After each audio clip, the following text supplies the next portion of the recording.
ಈ ಕ್ಷಣದ ಟಾಪ್ ಸುದ್ದಿಯನ್ನು ಕ್ವಿಕ್ ಆಗಿ ನೋಡ್ಕೊಂಡು ಬರೋಣ ಬನ್ನಿ. ಕೇಂದ್ರ ಸರ್ಕಾರ ತೆರಿಗೆಯಲ್ಲಿ ರಾಜ್ಯದ ಪಾಲು ನೀಡ್ತಾ ಇಲ್ಲ, ಅನುದಾನ ಬಿಡುಗಡೆ ಮಾಡದೆ ತಾರತಮ್ಯ ಎಸಗ್ತಾ ಇದೆ ಅಂತ ರಾಜ್ಯ ಕಾಂಗ್ರೆಸ್ ಸರ್ಕಾರ ಸಿಡಿದಿದೆ. ಇಂದು ರಾಜ್ಯದ ಇಡೀ ಕೈ ನಾಯಕರ ಪಡೆ ದೆಹಲಿಯಲ್ಲಿ ರಣಕಹಳೆ ಮೊಳಗಿಸಲಿದೆ. ಜಂತರ್ ಮಂತರ್ನಲ್ಲಿ ಬೃಹತ್ ಪ್ರತಿಭಟನೆ ಮಾಡಲಿದೆ. ರಾಜ್ಯಕ್ಕೆ ಆಗ್ತಿರೋ ಅನ್ಯಾಯ ಸರಿಪಡಿಸಿ ಕೂಡಲೇ ಅನುದಾನ ಬಿಡುಗಡೆಗಾಗಿ ಒತ್ತಾಯಿಸಲಿದ್ದಾರೆ. ಜಂತರ್ ಮಂತರ್ನಲ್ಲಿ ರಾಜ್ಯ ಕಾಂಗ್ರೆಸ್ ನಾಯಕರು ಹಮ್ಮಿಕೊಂಡಿರುವ ಪ್ರತಿಭಟನೆಗೆ ದೆಹಲಿ ಪೊಲೀಸರು 2.5 ಗಂಟೆ ಅವಕಾಶ ನೀಡಿದ್ದಾರೆ. ಬೆಳಗ್ಗೆ 10:30ರಿಂದ ಮಧ್ಯಾಹ್ನ 1 ಗಂಟೆಯವರೆಗೆ ಮಾತ್ರ ಪ್ರತಿಭಟನೆಗೆ ಅವಕಾಶವಿರಲಿದೆ. ಸುದ್ದಿಗೋಷ್ಠಿ ನಡೆಸಿ ಅಂಕಿಅಂಶಗಳ ಸಮೇತ ಕೇಂದ್ರದ ವಿರುದ್ಧ ಗುಡುಗಿದ್ದ ಸಿಎಂ ಮತ್ತೊಂದು ಅಸ್ತ್ರ ಹೂಡಿದ್ದಾರೆ. ದೆಹಲಿಯ ಚಲೋ ಪಕ್ಷದ ಪ್ರತಿಭಟನೆ ಅಲ್ಲ, ದೆಹಲಿ ಚಲೋ ಪಕ್ಷದ ಪ್ರತಿಭಟನೆ ಅಲ್ಲ, ಸರ್ಕಾರದ ಪ್ರತಿಭಟನೆ. ರಾಜ್ಯಕ್ಕೆ ಆಗ್ತಾ ಇರೋ ಅನ್ಯಾಯ ಸರಿಪಡಿಸೋದಕ್ಕೆ ಬಿಜೆಪಿ ಜೆಡಿಎಸ್ ಸಂಸದರು ಪ್ರತಿಭಟನೆಗೆ ಬರಬೇಕು ಅಂತ ಎಲ್ಲಾ ಎಂಪಿಗಳಿಗೂ ಪತ್ರ ಬರೆದಿದ್ದಾರೆ. ದೇವೇಗೌಡರಿಗೂ ಪ್ರತಿಭಟನೆಗೆ ಆಹ್ವಾನಿಸಿದ್ದಾರೆ.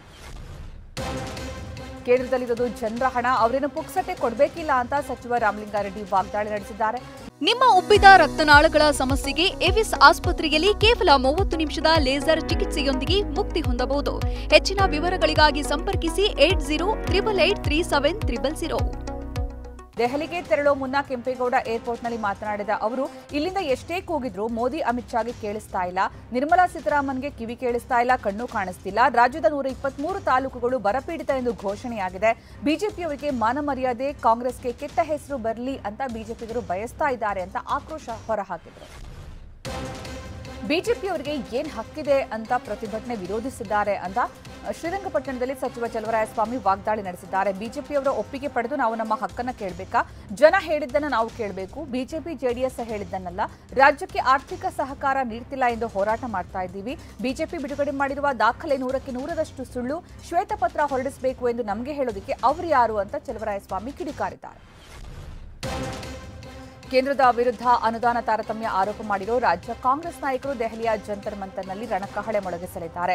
ಕಾಂಗ್ರೆಸ್ಗೆ ಕೌಂಟರ್ ಕೊಡೋದಕ್ಕೆ ಇತ್ತ ರಾಜ್ಯದಲ್ಲಿ ಬಿಜೆಪಿ ಭಾರೀ ಪ್ರತಿಭಟನೆಗೆ ಪ್ಲಾನ್ ಮಾಡಿದೆ.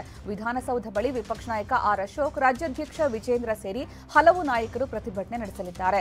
ಇನ್ನು ಯುಪಿಎ ತಪ್ಪುಗಳ ವಿರುದ್ಧ ಶ್ವೇತಪತ್ರ ಹೊರಡಿಸೋದಕ್ಕೆ ಸಿದ್ಧತೆ ನಡೆಸಲಾಗಿದೆ. ಕರ್ನಾಟಕಕ್ಕೆ ವಿಶೇಷ ಅನುದಾನಕ್ಕೆ ಎಲ್ಲೂ ಶಿಫಾರಸು ಮಾಡಿಲ್ಲ ಎಂದು ದೆಹಲಿಯಲ್ಲಿ ಕೇಂದ್ರ ಕಲ್ಲಿದ್ದಲು ಸಚಿವ ಪ್ರಹ್ಲಾದ್ ಜೋಶಿ ಹೇಳಿದ್ದಾರೆ. ಹಣಕಾಸು ಆಯೋಗ ಮಾಡಿದ ಶಿಫಾರಸು ಅಂತಿಮವಾಗಿರುತ್ತೆ. ಅಂತಾರಾಜ್ಯ ಜಿಎಸ್ಟಿ ಶೇಕಡಾ 50ರಷ್ಟು ರಾಜ್ಯಕ್ಕೆ ಹೋಗ್ತಾ ಇದೆ. ಈ ತೆರಿಗೆ ಪದ್ಧತಿ ಜವಾಹರ್ಲಾಲ್ ನೆಹರು ಕಾಲದಿಂದಲೂ ಇದೆ. ಕೇಂದ್ರ ಸರ್ಕಾರ ನಯಾ ಪೈಸೆ ಜಿಎಸ್ಟಿ ಬಾಕಿ ಉಳಿಸಿಕೊಂಡಿಲ್ಲ. 6,280 ಕೋಟಿ ಬಡ್ಡಿರಹಿತ ಸಾಲ ನೀಡಲಾಗಿದೆ ಎಂದು ದೆಹಲಿಯಲ್ಲಿ ಪ್ರಹ್ಲಾದ್ ಜೋಶಿ ಹೇಳಿದ್ದಾರೆ. ತಮ್ಮ ಬಣವನ್ನ ನೈಜ ರಾಷ್ಟ್ರೀಯತಾವಾದಿ ಕಾಂಗ್ರೆಸ್ ಪಕ್ಷ ಎಂದು ಗುರುತಿಸಿದ ಚುನಾವಣಾ ಆಯೋಗದ ನಿರ್ಧಾರವನ್ನು ಮಹಾರಾಷ್ಟ್ರದ ಡಿಸಿಎಂ ಅಜಿತ್ ಪವಾರ್ ಸ್ವಾಗತಿಸಿದ್ದಾರೆ. ಚುನಾವಣಾ ಆಯೋಗ ನಮ್ಮ ವಕೀಲರ ವಾದವನ್ನ ಆಲಿಸಿದ ನಂತರ ನಮ್ಮ ಪರವಾಗಿ ತೀರ್ಪು ನೀಡಿದೆ. ನಾವು ಇದನ್ನ ಸ್ವಾಗತಿಸುತ್ತೀವಿ ಅಂತ ತೀರ್ಪಿನ ನಂತರ ಅಜಿತ್ ಪವಾರ್ ಹೇಳಿದ್ದಾರೆ. ಆದರೆ ಚುನಾವಣಾ ಆಯೋಗದ ನಿರ್ಧಾರವನ್ನ ಪ್ರಜಾಪ್ರಭುತ್ವದ ಕೊಲೆ ಎಂದು ಶರದ್ ಪವಾರ್ ಬಣ ಕಿಡಿಕಾರಿದೆ. ಅಕ್ರಮ ಹಣ ವರ್ಗಾವಣೆ ಕೇಸ್ನಲ್ಲಿ ದೆಹಲಿ ಸಿಎಂ ಅರವಿಂದ್ ಕೇಜ್ರಿವಾಲ್ ಆಪ್ತ ಕಾರ್ಯದರ್ಶಿ ಬಿಪ್ಲಬ್ ಕುಮಾರ್ ಮತ್ತು ಎಎಪಿಯ ಹಲವು ನಾಯಕರ ನಿವಾಸ ಸೇರಿ 10 ಸ್ಥಳಗಳಲ್ಲಿ ಇಡಿ ಶೋಧ ನಡೆಸಿದೆ. ದೆಹಲಿ ಜಲಮಂಡಳಿ ಮಾಜಿ ಸದಸ್ಯ ಶಲಭ್ ಕುಮಾರ್, ಪಕ್ಷ ಖಜಾಂಚಿ ಎನ್ಡಿ ಗುಪ್ತಾ ಹಾಗೂ ಆಪ್ ಜೊತೆ ನಂಟಿರುವಂತಹ ಚಾರ್ಟರ್ಡ್ ಅಕೌಂಟೆಂಟ್ ಪಂಕಜ್ ಮಂಗಲ್ ನಿವಾಸದಲ್ಲೂ ಕೂಡ ಇಡಿ ಪರಿಶೀಲನೆ ನಡೆಸಿದೆ. ಬಿಹಾರದ ಜೆಡಿಯು ನಾಯಕ ಎಂಎಲ್ಸಿ ರಾಧಾಚರಣ್ ಸಹಾಗೆ ಸೇರಿದ 26 ಕೋಟಿ ರೂಪಾಯಿ ಮೌಲ್ಯದ 2 ಆಸ್ತಿಯನ್ನ ಇಡಿ ಮುಟ್ಟುಗೋಲು ಹಾಕಿಕೊಂಡಿದೆ. ಅಕ್ರಮ ಮರಳು ಗಣಿಗಾರಿಕೆ ಪ್ರಕರಣದಲ್ಲಿ ಅಕ್ರಮವಾಗಿ ಹಣ ವರ್ಗಾವಣೆ ಮಾಡಿದ ಆರೋಪವನ್ನು ಅವರು ಎದುರಿಸ್ತಾ ಇದ್ದಾರೆ. ಅಕ್ರಮ ಮರಳು ಗಣಿಗಾರಿಕೆಯ ಜಾಲದಲ್ಲಿ ರಾಧಾಚರಣ್ ಸಹ ಸದಸ್ಯರಾಗಿದ್ರು ಅಂತ ಇಡಿ ಆರೋಪಿಸ್ತಾ ಇತ್ತು. ಹವಾಲಾ ಜಾಲದ ಮೂಲಕ ಇವರ ಪುತ್ರ ಕನ್ನಯ್ಯ ಪ್ರಸಾದ್ ಅಕ್ರಮ ಹಣ ವರ್ಗಾವಣೆಯಲ್ಲಿ ತೊಡಗಿದ್ದ ಎಂದು ಇಡಿ ತನಿಖೆಯಿಂದ ಗೊತ್ತಾಗಿದೆ. ಕಾಂಗ್ರೆಸ್ ಅಧಿನಾಯಕಿ ಸೋನಿಯಾ ಗಾಂಧಿ ದಕ್ಷಿಣ ಭಾರತದತ್ತ ವಲಸೆ ಬರ್ತಾರಾ ಅನ್ನೋ ಅನುಮಾನ ಮೂಡಿದೆ. ಉತ್ತರ ಪ್ರದೇಶದ ರಾಯ್ಬರೇಲಿ ಬಿಟ್ಟು ತೆಲಂಗಾಣದಲ್ಲಿ ಸ್ಪರ್ಧಿಸುತ್ತಾರೆ ಎಂಬ ರಾಜಕೀಯ ಚರ್ಚೆಗಳು ನಡೀತಾ ಇವೆ. ರಾಮ ಮಂದಿರ ವಿಚಾರ ಮುಂದಿಟ್ಟುಕೊಂಡು ಉತ್ತರ ಪ್ರದೇಶದಲ್ಲಿ ಈ ಬಾರಿ ಬಿಜೆಪಿ ರಣತಂತ್ರ ರೂಪಿಸ್ತಾ ಇದೆ. ಸೋಲಿನ ಭೀತಿಯಿಂದ ತೆಲಂಗಾಣದಿಂದ ಸೋನಿಯಾ ಕಣಕ್ಕಿಳಿತಾರೆ ಅಂತ ಹೇಳಲಾಗಿದೆ. ಸಮಾಜವಾದಿ ಪಕ್ಷ ನಾಯಕ ಅಖಿಲೇಶ್ ಯಾದವ್ಗೆ ಕಾಂಗ್ರೆಸ್ ನಾಯಕ ರಾಹುಲ್ ಗಾಂಧಿ ಭಾರತ್ ಜೋಡೋ ನ್ಯಾಯ ಯಾತ್ರೆಯಲ್ಲಿ ಭಾಗಿಯಾಗುವುದಕ್ಕೆ ಆಹ್ವಾನ ನೀಡಿದ್ದಾರೆ. ಯಾತ್ರೆ ಫೆಬ್ರವರಿ 16ರಂದು ಉತ್ತರ ಪ್ರದೇಶಕ್ಕೆ ಆಗಮಿಸಲಿದೆ. ಅಮೇಥಿ ಅಥವಾ ರಾಯ್ಬರೇಲಿಯಲ್ಲಿ ನಡೆಯಲಿರುವಂತಹ ಯಾತ್ರೆಯಲ್ಲಿ ಭಾಗಿಯಾಗ್ತೀನಿ ಅಂತ ಅಖಿಲೇಶ್ ಯಾದವ್ ತಿಳಿಸಿದ್ದಾರೆ. ಭಾರತ ಮ್ಯಾನ್ಮಾರ್ ಗಡಿಗೆ ಬೇಲಿ ಹಾಕೋದಕ್ಕೆ ಭಾರತ ನಿರ್ಧರಿಸಿದೆ ಎಂದು ಕೇಂದ್ರ ಗೃಹ ಸಚಿವ ಅಮಿತ್ ಶಾ ಘೋಷಿಸಿದ್ದಾರೆ. ಲೋಕಸಭೆಯಲ್ಲಿ ಮಾತನಾಡಿದ ಕೇಂದ್ರ ಗೃಹ ಸಚಿವ ಅಮಿತ್ ಶಾ 1643 ಕಿಲೋಮೀಟರ್ ಉದ್ದದ ಭಾರತ ಮ್ಯಾನ್ಮಾರ್ ಗಡಿಗೆ ಬೇಲಿ ಹಾಕೋದಕ್ಕೆ ಭಾರತ ನಿರ್ಧರಿಸಿದೆ. ಈ ಕ್ರಮವು ಉಭಯ ದೇಶಗಳ ಗಡಿಯಲ್ಲಿ ಪ್ರಚಲಿತದಲ್ಲಿರುವ ಮುಕ್ತ ಚಲನೆಯ ಆಡಳಿತವನ್ನು ವಾಸ್ತವಿಕವಾಗಿ ಕೊನೆಗೊಳಿಸಬಹುದು, ಅಕ್ರಮ ವಲಸಿಗರಿಗೆ ಕಡಿವಾಣ ಹಾಕಬಹುದು ಎಂದರು. ನೂತನ ಚುನಾವಣಾ ಆಯುಕ್ತರ ನೇಮಕಕ್ಕೆ ಪ್ರಧಾನಿ ಮೋದಿ ನೇತೃತ್ವದಲ್ಲಿ ಸಭೆ ನಡೆಯಲಿದೆ. ಪ್ರಸ್ತುತ ಚುನಾವಣಾ ಆಯುಕ್ತರಾಗಿರುವ ಅನೂಪ್ ಕುಮಾರ್ ಪಾಂಡೆ ಇದೇ ಫೆಬ್ರವರಿ 14ರಂದು ನಿವೃತ್ತರಾಗಲಿದ್ದಾರೆ. ಈ ಹಿನ್ನೆಲೆಯಲ್ಲಿ ಕೇಂದ್ರ ಕಾನೂನು ಸಚಿವರ ನೇತೃತ್ವದ ಆಯ್ಕೆ ಸಮಿತಿಯು 5 ಶಿಫಾರಸು ಮಾಡಿದೆ. ಇದರಲ್ಲಿ ಪ್ರಧಾನಿ ಮೋದಿ, ಲೋಕಸಭೆ ವಿಪಕ್ಷ ನಾಯಕ ಅಧೀರ್, ಕೇಂದ್ರ ಸಚಿವರನ್ನ ಒಳಗೊಂಡ ನೇಮಕಾತಿ ಸಮಿತಿ ಅಂತಿಮ ಮಾಡಲಿದೆ.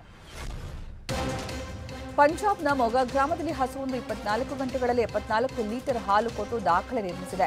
ರೈತ ಸಂಘ ಆಯೋಜಿಸಿದ್ದಂತಹ ಸ್ಪರ್ಧೆಯಲ್ಲಿ ಹರ್ಪ್ರೀತ್ ಸಿಂಗ್ ಹುಂಡಾಲ್ ಎಂಬವರ ಹಸು ದಾಖಲೆ ನಿರ್ಮಿಸಿರೋದು. ಈ ಮೂಲಕ ಸ್ಪರ್ಧೆಯಲ್ಲಿ ಹಂಟರ್ ಹೆಸರಿನ ಹಸು ಟ್ರ್ಯಾಕ್ಟರ್ ಗೆದ್ದುಕೊಂಡಿದೆ. ಇನ್ನು 53 ಲೀಟರ್ ಹಾಲು ಕೊಟ್ಟ ರಾಣಿ ಎಂಬ ಹಸು 1 ಲಕ್ಷ ರೂಪಾಯಿ ಬಹುಮಾನ ಗೆದ್ದುಕೊಂಡಿದೆ. ದೆಹಲಿಯ ಹೊರವಲಯದ ನೋಯ್ಡಾದಲ್ಲಿ 3ನೇ ಆದಿಯೋಗಿ ಪ್ರತಿಮೆ ಸ್ಥಾಪನೆಗೆ ಇಶಾ ಫೌಂಡೇಶನ್ ಸಿದ್ಧತೆ ನಡೆಸಿದೆ. 242 ಅಡಿ ಎತ್ತರದ ಆದಿಯೋಗಿ ಪ್ರತಿಮೆ ಸ್ಥಾಪಿಸುವುದಕ್ಕೆ ಸದ್ಗುರು ಅವರ ಇಶಾ ಪ್ರತಿಷ್ಠಾನ ನಿರ್ಧರಿಸಿದೆ. ಈ ಯೋಜನೆಗೆ ನಾಗರಿಕ ವಿಮಾನಯಾನ ಸಚಿವಾಲಯವು ತಾತ್ವಿಕ ಒಪ್ಪಿಗೆ ನೀಡಿದ್ದು, ನೋಯ್ಡಾದ ಅಮರ್ಪುರ್ ಪಾಲ್ಕಾ ಗ್ರಾಮದ ಬಳಿ 200 ಎಕರೆ ಜಾಗಕ್ಕೆ ಮನವಿ ಮಾಡಿದ್ದಾರೆ. ಈಗಾಗಲೇ ತಮಿಳುನಾಡಿನ ಕೊಯಂಬತ್ತೂರು, ಕರ್ನಾಟಕದ ಚಿಕ್ಕಬಳ್ಳಾಪುರ ಬಳಿ ಆದಿಯೋಗಿ ಮೂರ್ತಿ ಪ್ರತಿಷ್ಠಾಪಿಸಲಾಗಿದೆ. ಕೃಷ್ಣ ಜನ್ಮಭೂಮಿ ಜಾಗದಲ್ಲಿದ್ದ ಹಿಂದೂ ದೇವಸ್ಥಾನವನ್ನು ಮೊಘಲರ ದೊರೆ ಔರಂಗಜೇಬ ಧ್ವಂಸಗೊಳಿಸಿದ್ದ ಮತ್ತು ಆ ಸ್ಥಳದಲ್ಲಿ ಮಸೀದಿ ನಿರ್ಮಿಸಲಾಗಿದೆ ಎಂದು ಭಾರತೀಯ ಪುರಾತತ್ವ ಸರ್ವೇಕ್ಷಣಾ ಇಲಾಖೆ ತಿಳಿಸಿದೆ. ಉತ್ತರ ಪ್ರದೇಶದ ಮೇನ್ಪುರ ಜಿಲ್ಲೆಯ ಅಜಯ್ ಕುಮಾರ್ ಎಂಬುವರು ಮಾಹಿತಿ ಹಕ್ಕು ಕಾಯ್ದೆಯಡಿ ಸಲ್ಲಿಸಿದ್ದ ಅರ್ಜಿಗೆ ನೀಡಿರುವ ಉತ್ತರದಲ್ಲಿ ಎಎಸ್ಐ ಈ ಮಾಹಿತಿ ಒದಗಿಸಿದೆ. ಎಎಸ್ಐ ನೀಡಿರುವಂತಹ ಈ ಮಾಹಿತಿಯು ಶ್ರೀಕೃಷ್ಣ ಜನ್ಮಭೂಮಿ ಶಾಹಿ ಈದ್ಗಾ ಮಸೀದಿ ಪ್ರಕರಣದಲ್ಲಿ ಪ್ರಮುಖ ಸಾಕ್ಷ್ಯ ಆಗಬಹುದು ಅಂತ ವಿಶ್ಲೇಷಿಸಲಾಗ್ತಾ ಇದೆ. ಜ್ಞಾನವಾಪಿ ಮಸೀದಿಯಲ್ಲಿ ಮುಚ್ಚಿದ ನೆಲಮಾಳಿಗೆಗಳ ಸಮೀಕ್ಷೆ ಕೋರಿ ವಾರಣಾಸಿ ಕೋರ್ಟ್ಗೆ ಅರ್ಜಿ ಸಲ್ಲಿಸಲಾಗಿದೆ. ಈ ಅರ್ಜಿಗಳನ್ನು ವಾರಣಾಸಿ ನ್ಯಾಯಾಲಯವು ಇದೇ ಫೆಬ್ರವರಿ 15ರಂದು ವಿಚಾರಣೆ ನಡೆಸಲಿದೆ. ಉಳಿದ ನೆಲಮಾಳಿಗೆಗಳನ್ನು ತೆರೆಯುವ ಕುರಿತು ರಾಕೇಶ್ ಸಿಂಗ್ ಎಂಬುವರು ಅರ್ಜಿ ಸಲ್ಲಿಸಿದ್ದಾರೆ. ಭಾರತೀಯ ಪುರಾತತ್ವ ಸರ್ವೇಕ್ಷಣೆಯಿಂದ ಸಮೀಕ್ಷೆ ನಡೆಸಬೇಕು ಅಂತ ಅರ್ಜಿದಾರರು ಕೋರಿದ್ದಾರೆ. ಅಲ್ಲದೆ ಪ್ರವೇಶಕ್ಕೆ ಅಡ್ಡಿಯಾಗಿರುವ ಪ್ರವೇಶ ದ್ವಾರ ಮತ್ತು ಅವಶೇಷಗಳನ್ನು ತೆಗೆದುಹಾಕುವಂತೆ ಕೋರಿದ್ದಾರೆ. ಸರ್ಕಾರಿ ನೇಮಕಾತಿಯಲ್ಲಿ ಪರೀಕ್ಷಾ ಪತ್ರಿಕೆಗಳ ಸೋರಿಕೆ ಅಕ್ರಮ ತಡೆಯುವ ವಂಚನೆ ವಿರೋಧಿ ಮಸೂದೆ ನಿನ್ನೆ ಲೋಕಸಭೆಯಲ್ಲಿ ಅಂಗೀಕಾರವಾಗಿದೆ.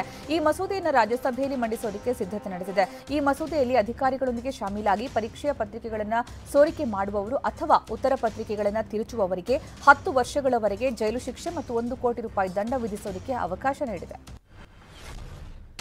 ದಕ್ಷಿಣ ಆಫ್ರಿಕಾದಲ್ಲಿ ನಡೀತಾ ಇರುವ ಅಂಡರ್-19 ವಿಶ್ವಕಪ್ ಟೂರ್ನಿಯಲ್ಲಿ ಭಾರತ ಫೈನಲ್ಗೆ ಲಗ್ಗೆ ಇಟ್ಟಿದೆ. ಬೆನೋನಿಯಾ ವಿಲ್ಲಮೋರಿ ಪಾರ್ಕ್ನಲ್ಲಿ ನಡೆದಂತಹ ಸೆಮೀಸ್ನಲ್ಲಿ ಆತಿಥೇಯ ದಕ್ಷಿಣ ಆಫ್ರಿಕಾ ವಿರುದ್ಧ ಭಾರತ ತಂಡ 2 ವಿಕೆಟ್ಗಳ ರೋಚಕ ಗೆಲುವು ಸಾಧಿಸಿದೆ. ದಕ್ಷಿಣ ಆಫ್ರಿಕಾ ನೀಡಿದ 245 ರನ್ ಬೆನ್ನಟ್ಟಿದ ಭಾರತವು ಆರಂಭಿಕ ಕುಸಿತ ಕಂಡಿತು. ಕೇವಲ 32 ರನ್ಗಳಿಗೆ ಪ್ರಮುಖ 4 ವಿಕೆಟ್ಗಳನ್ನು ಕಳೆದುಕೊಂಡಿತು. ಈ ವೇಳೆ ಜೊತೆಯಾದ ಕ್ಯಾಪ್ಟನ್ ಉದಯ್ ಸರನ್ ಹಾಗೂ ಸಚಿನ್ ದಾಸ್ ಜೋಡಿ ಹರಿಣ ಪಡೆಯನ್ನು ಸಮರ್ಥವಾಗಿ ಎದುರಿಸಿತು. 5ನೇ ವಿಕೆಟ್ಗೆ 171 ರನ್ಗಳನ್ನು ಪೇರಿಸಿ ತಂಡವನ್ನು ಅಪಾಯದಿಂದ ಪಾರು ಮಾಡಿತು. ಏಕದಿನ ಕ್ರಿಕೆಟ್ನಲ್ಲಿ 1000 ಪಂದ್ಯಗಳನ್ನಾಡಿದ ದಾಖಲೆ ಪಟ್ಟಿಗೆ ಆಸ್ಟ್ರೇಲಿಯಾ ತಂಡ ಸೇರ್ಪಡೆಯಾಗಿದೆ. ನಿನ್ನೆ ಕ್ಯಾನ್ಬೆರಾದಲ್ಲಿ ನಡೆದಂತಹ ವೆಸ್ಟ್ ಇಂಡೀಸ್ ವಿರುದ್ಧದ 3ನೇ ಏಕದಿನ ಪಂದ್ಯ ಆಡುವ ಮೂಲಕ ಆಸ್ಟ್ರೇಲಿಯಾ ಐತಿಹಾಸಿಕ ಸಾಧನೆ ಮಾಡಿದೆ. ಏಕದಿನ ಇತಿಹಾಸದಲ್ಲೇ 1000 ಪಂದ್ಯಗಳನ್ನಾಡಿದ 2ನೇ ತಂಡ ಎಂಬ ಹೆಗ್ಗಳಿಕೆಗೆ ಪಾತ್ರವಾಗಿದೆ. 2022ರಲ್ಲಿ ವೆಸ್ಟ್ ಇಂಡೀಸ್ ವಿರುದ್ಧ ಕಣಕ್ಕಿಳಿಯುವ ಮೂಲಕ ಭಾರತ ತಂಡ ಏಕದಿನ ಕ್ರಿಕೆಟ್ ಇತಿಹಾಸದಲ್ಲಿ 1000 ಪಂದ್ಯಗಳನ್ನಾಡಿದ ಮೊದಲ ತಂಡ ಎನಿಸಿಕೊಂಡಿತು.